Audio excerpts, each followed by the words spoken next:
Hey guys, how's everybody doing? Because my last voice over IP phone video was so successful, I mean it gets like 100 views per day right now. What I have here is something really nice. That's like a little bit of the opposite than what I showed you before, and that's like a Yealink DECT IP phone.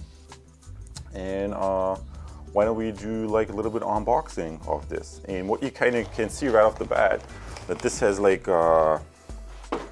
just like this really kind of like more like a business client kind of packaging, very plain, very simple, not much going on here compared to the standard desk phone version that I was using previously. So I mean, I understand some people might prefer a desk phone, and someone else might prefer like a more like a wireless solution. So that's why I'm showing you the wireless solution today. So let's unbox this. And yeah, the version that I have here is the W60P, and I can zoom in for you a little bit. Of course I had to like cover like serial number and stuff, but yeah, essentially I can also show that to you here. Yealink has like a wireless IP phone on the market for quite some time. They have like a range of those, and actually the W60P is like the newest one, so that's why I wanted to show you this. So let's have a look inside. And yeah, basically the difference between this is that it has like the new base station, the W60B base station, and the W56H Cordless DECT handset. And basically what they did, they just upgraded the base station and made it like a little bit, gave it like a little bit of a refresh, and I like this a lot. So yeah, that's why I want to show it to you. Yeah, if you have looked around online, you probably found a couple of videos already that show you this phone. Like I said, it's kind of like very nicely made. It has like this dedicated transfer button right here, and yeah, I like the build quality. If you want, you can also check out my channel. I have like also like German voice over IP phones if you preferred those. A couple reviews of those, and yeah, but let's go ahead and put this together. And it's also, I'm going to show you how to configure this as well. One thing that's different, it has like a really nice battery right here. And yeah, if you look at it, the speaker here, right here, that also looks kind of interesting. I've never seen something like this before. And it says it here in the case, it has like a 1460 milliamp hour lithium ion battery with it. Yeah, but the point is like why I found this like more attractive. I mean, I bought that for 150 European currency. Why I found this attractive is because of this newly designed base station, which is supposedly better performing than the previous one. And yeah, I mean, it's a really kind of like nice, slim, and specifically wall mountable base station. So what else is inside the box? Let's have a look. They give you a network cable, and yeah, like I told you, it's the kind of nice thing about this is it's wall mountable, so you can kind of like put this everywhere. Or of course you can also use the, how do you say, charging cradle. And yeah, see here, the charging cradle is USB. Let's take this out real quick. So you do have a charging cradle that's USB power. You have a nice lithium ion battery. Then you have also like a power supply for the base station, just in case you don't have power over Ethernet. I mean, like if you're like more in a corporate setting, of course, I mean you can. I already showed you like power over Ethernet is like a really convenient solution. But if you're like more in a home office kind of setting, you might wanna just use this on your desk. And for this, you just attach that how do you say, base station stand right here, and then you can just put this on your desk like so. Put the network cable in or position it somewhere close to your router So Yealink really gives you like a flexibility of options. And like I said, with my previous phone, there was no power supply included. Here you have a power supply included, so that's very nice. So essentially what I'm going to do right now is I'm just going to plug this into the network and power it up, and then I'm going to show you how to configure it and maybe a little bit like of the menu and the sounds that are in here, because that's kind of like interesting and that's why you're here, right?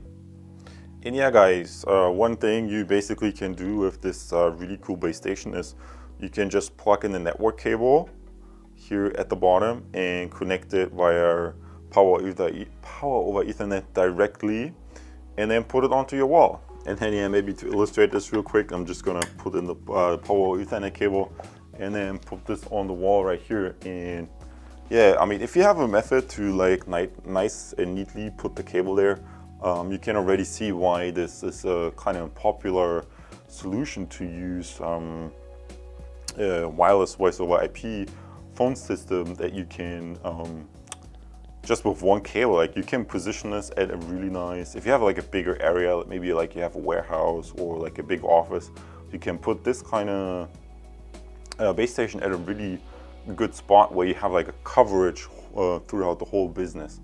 And I found that to be super useful. And just to give you an example, I have like a postcard here, like a small postcard. That's about the size of a postcard. In fact, it's even like a little bit smaller than the postcard. So it's not even taking up that much space. So I really like the solution. So yeah. So yeah, basically what I did for you guys, I brought this network cable here to my desk and connected it to my gigabit network and also the power. So let's plug this right in and see whether it boots up. And yeah, power is there. See what happens whether the network light flashes in a second or so. Okay guys, my switch was not plugged in because I did something with the cabling, but you see now network is connected as well. And yeah, now we're gonna put the battery. Let's put the battery into the phone. And now we have a solid light. So what that means, it's probably fetched the IP address via the DHCP, right? Directly from the internet router. So wow, that's kind of really tight here. Okay, let's get this out. Let's have a little bit closer look at the battery. So you see, like that looks very much like a cell phone battery. So maybe they borrowed that from cell phone technology. Putting this in right here. Then put the case on. Oh, it makes a sound already. Initializing data. And it initialized the data, and apparently it pulled, let's see whether that is correct. Now it has the right day and month already. The time maybe leads a little bit to synchronize. Usually you can configure the base station so that it fetches the time data from a server. So maybe the best thing to do right now is just jump into the computer, and then I'm showing you how to configure this via your browser, via the web interface that's in the space station.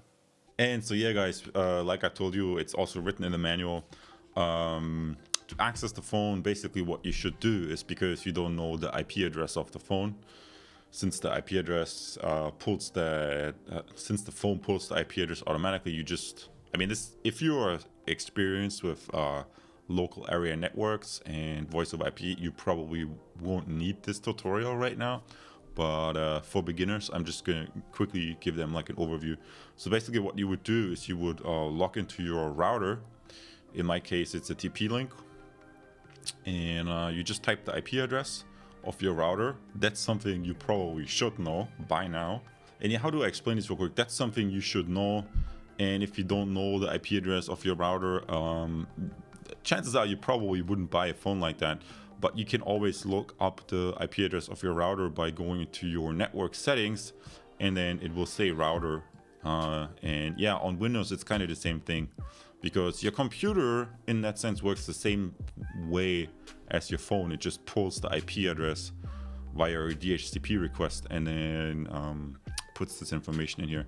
So just type the IP address of your router that you have, or your, how do you say that, cable modem, or whatever is the applicable thing in the US. Like in Europe, we have this like VDSL, it's called. So, and then you log into the router, and yeah guys, surprise surprise, it's all in German.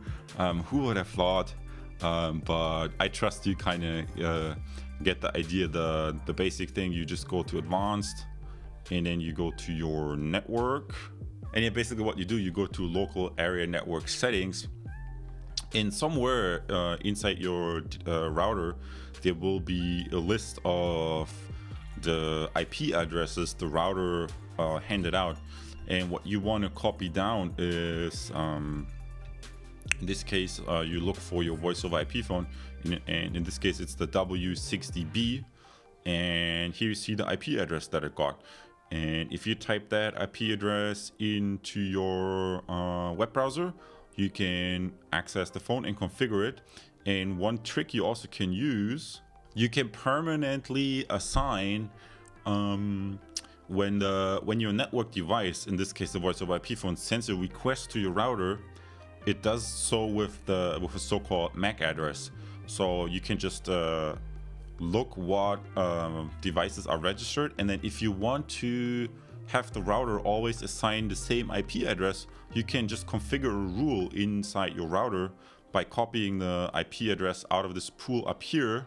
You see my network right now has like 7 clients, and then put it in here. So that's like you see, like here it says 100. That's my old desktop based IP phone, and now I just configured a new rule with the MAC address from the voice over IP phone. And now every time I switch on the voice over IP phone, instead of getting a random address from the router via the DHCP request, it will always, the phone will request it with the MAC address, and the router knows, okay, here's the rule.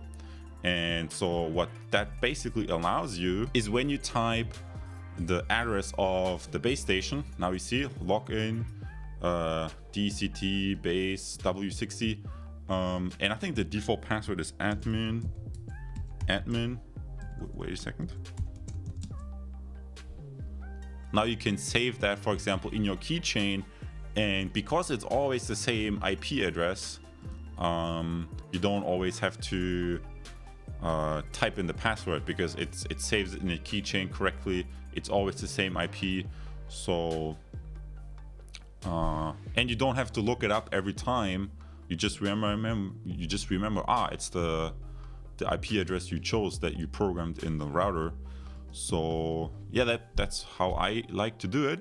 Or of course you could switch off DHCP altogether and assign a static IP address to your phone, but I prefer the other method because I feel it gives me a little bit more flexibility if I should change, for example, my router.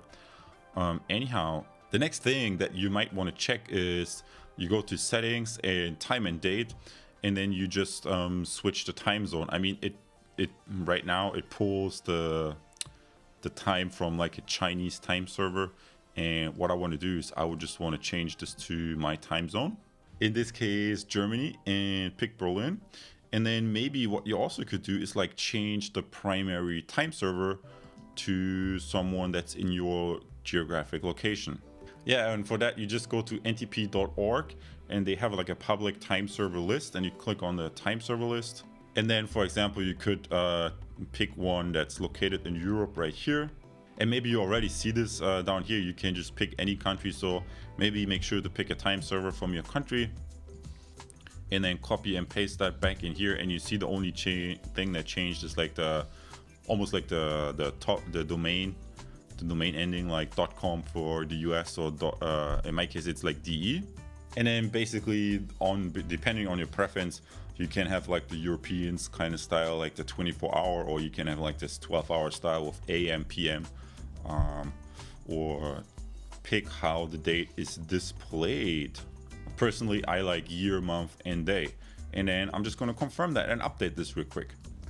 And so yeah, guys, you can already see it updated the way I choose to display I like to choose year, month, and day, because like that's more like the computer style. and also the time is nicely updated. So yeah, I mean, it works really fine. It pulls the data right here, and then let's just set up the voice over IP provider real quick. And yeah, like to set up voice over IP with a external provider, basically what I like to do is I'm just using Sonitel. Of course, there are probably better services out there, but they're also more pricey. So, and actually in my other video, someone left a comment, a negative comment about Sonitel, which I don't really understand why they would do that. For some reason, it didn't work for them, but I mean, I'm using it for quite some time now, and I'm just happy with it. So essentially what you need to do is when you are logged into your phone, which my session expired, so I have to log in again, you can register, you can register up to 5 accounts. Like, that's a lot. My old phone only supported, my desk phone, the Yealink desk phone, voice over IP phone, only supports 3 accounts. So this has even 5 accounts. So they stepped it up a notch with this cordless voice over IP phones. So yeah, you have to put in your account data here, and you have to put it in correctly. If you make a mistake putting the data in here, it will not work properly, or you will have some kind of trouble. So that's why I'm showing this to you right now. And yeah, like I told people in my other tutorial, it's really no rocket science. Just go to the Sonitel help section and visit help topics. And of course, like, you have to do a little bit of digging. It's like not obvious like right away, but they have like a section down here, SIP, and that's basically what you use. It's a session, how do you call it, session initiation protocol or something like that. You go on that section, and they have like a question here.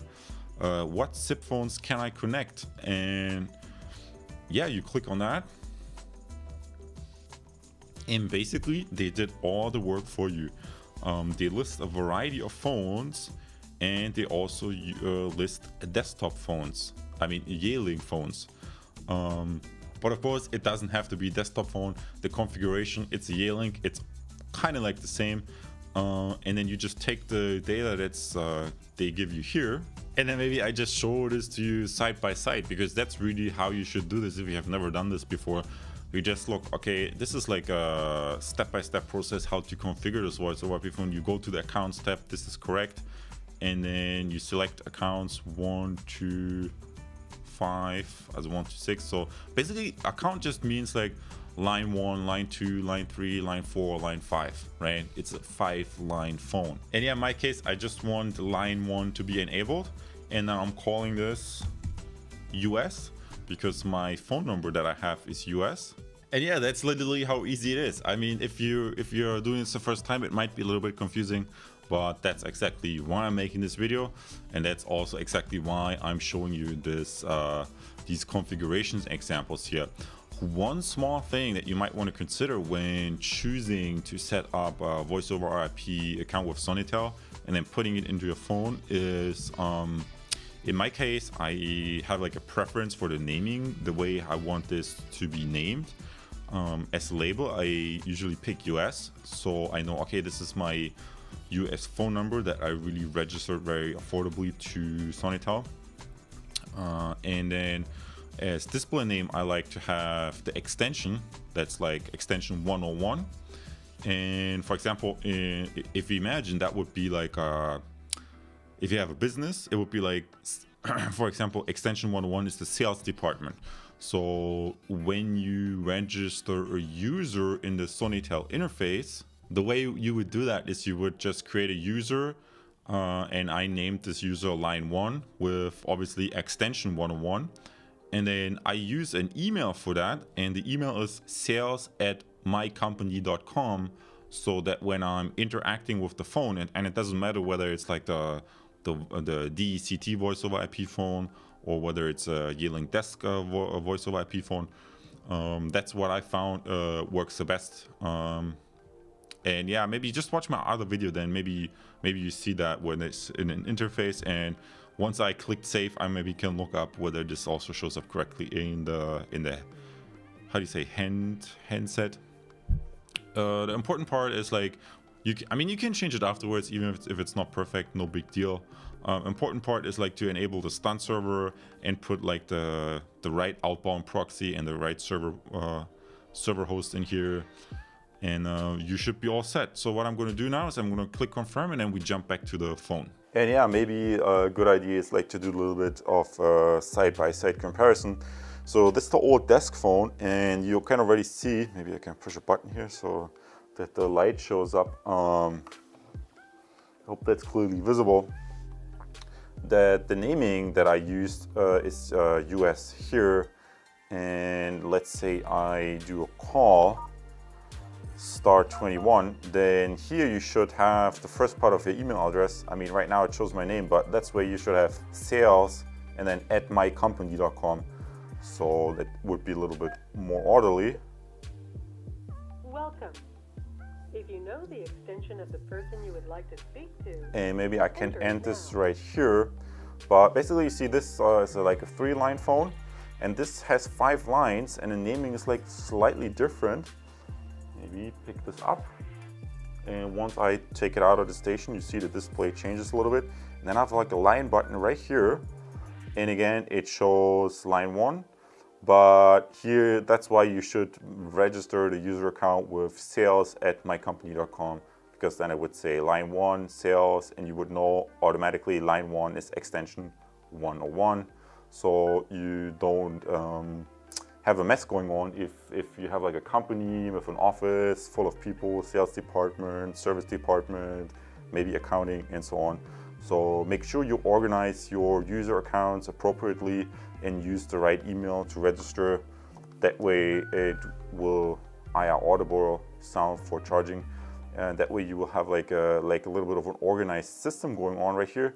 And maybe we can look at the phone while we're at it a little bit.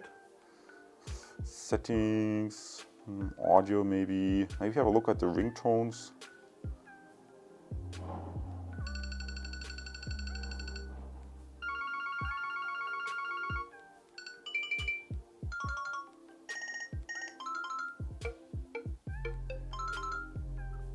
Okay, yeah, you kind of get an idea. It sounds a little bit different than the desk phones, but usually I know with the desk phones you even have the ability to upload your own sounds. I wouldn't be surprised if you can do the same thing here. And settings for the display. I mean, that's probably like a little bit too much to go to. What I'm gonna do now is I'm just gonna dial *21. It's kind of like a Sonitel kind of thing. welcome. If you know the extension of the person you would like to speak to, you can enter it now. For sales, press 1. For information about our operating hours, press 2. Just putting in the extension. Connect your call. And I see my desk phone is ringing over here. And that would be the internal call. Yeah. So that's about it.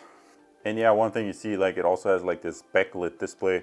So that's actually kind of fairly nice. I like it so far, but maybe I'm going to do a little bit more testing. And then I also have some other phones coming up soon that I'm going to review. So make sure to check this out. And if you have any questions about these Yealink phones or about Sonitel, just leave me a comment and I will get back to you soon. I already did like an answer video from a viewer question, and that was also really useful because the guy had like 2-line phones, but he actually had like 3 numbers, and he asked me about how to set it up, and I answered that for him. And I mean, I'm not guaranteeing you that I'm going to give you all the answers. Some things might be too complicated, but if I know the answer, I'm going to make a response video if I can. And yeah, check out the other videos and stay tuned for my fancy digital door lock review as well, because I like this a lot. You should check this out, this digital door lock. So obviously your bank account will empty itself rapidly if you buy all these nifty gadgets. With that, the only thing left to do is to hit that subscribe button and become part of the global Create Success TV community, maybe by enrolling in one of my online training courses that teach you how to become successful in the digital age. Because one thing I really feel really strongly about, I really think most people, the majority of people, are missing this trend of YouTube, online business, Facebook marketing, and all this affiliate marketing madness. And if you haven't checked out this Pat Flynn guy and his Smart Passive Income podcast, just Google the Smart Passive Income, I think .com, and check out the monthly income reports, and you're going to get the shocker of your lifetime. I mean, $100,000 per month. I mean, I couldn't believe my eyes, and I was really asking myself, what the heck did I go to business school for, while people with podcasts and YouTube make like that kind of money? And I'm going to teach you that in my online course, so make sure to enroll. Take care.